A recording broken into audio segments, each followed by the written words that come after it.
One of the most expensive cups of coffee in the world comes from Yemen and costs $16 a cup. And this premium roast importer is here to tell us why. In sort of preparation for this, I asked all my friends, like, of the coffee that you drink, do you know anything about where it comes from? And people are like, no, I have no idea. I'm just really upset that my coffee costs $5. We're disconnected where our products come from. And because of that disconnect, we don't know the realities, the labor reality, the political realities of how our things come. For me, it's about transparency and traceability. It's funny me saying this, but I didn't like coffee like 7 years ago. That's so recent ago. Yeah. Like 7 years? And I drank it, and there was blueberries, there was honeysuckle, there was like this sweet, like lingering aftertaste. And I went to them, I'm like, what kind of flavor did you put in the coffee? He's like, oh no, this is just the way this is how coffee should be if you do it right. We buy this coffee directly from the community in Yirgacheffe, Ethiopia, and we were able to pay them more money for better quality coffee. I loved it. You know, so I just started looking up the history of coffee, and I'm like, wow, there is a city in Yemen, a port called Mocha.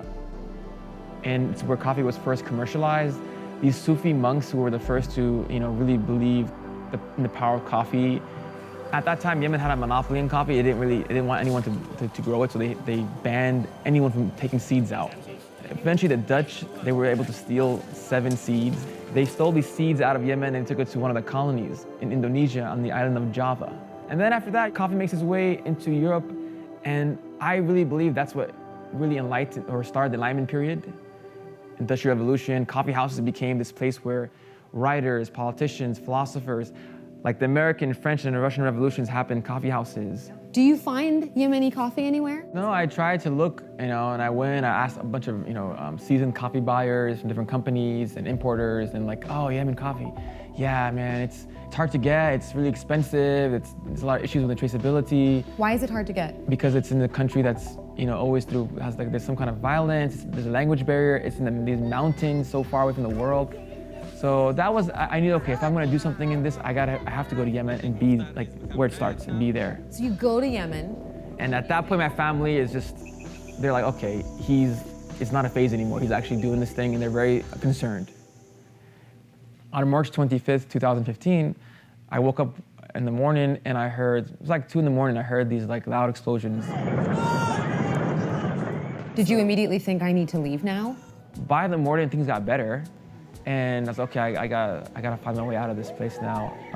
So I had planned a coffee tasting for Yemen coffee. And my idea was that these farmers are gonna work and produce, and I'm gonna be able to sell their coffee there. So everything is riding on this, like everything, all the work that you've done, the people that you've met, the farmers, it's like there's the people are on the line. I ended up like going to the city, the trip didn't work out. I ended up being kidnapped there twice.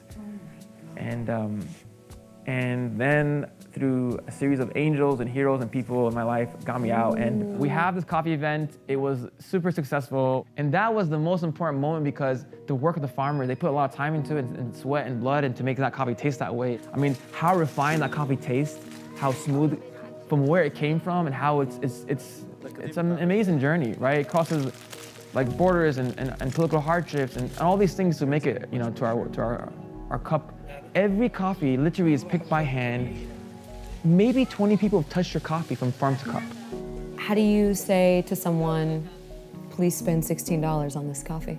This is arguably one of the most labor-intensive products we consume, from farm to cup to us. And so when you decide to be cheap on something, someone pays a consequence to that. So what do you hope or wish that coffee could or would do for Yemen? I think that coffee is a really incredible opportunity for consumers to have a real impact. I think as consumers, we need to be conscious consumers, to understand the food that goes into our stomach, clothes we wear, how was that brought to us?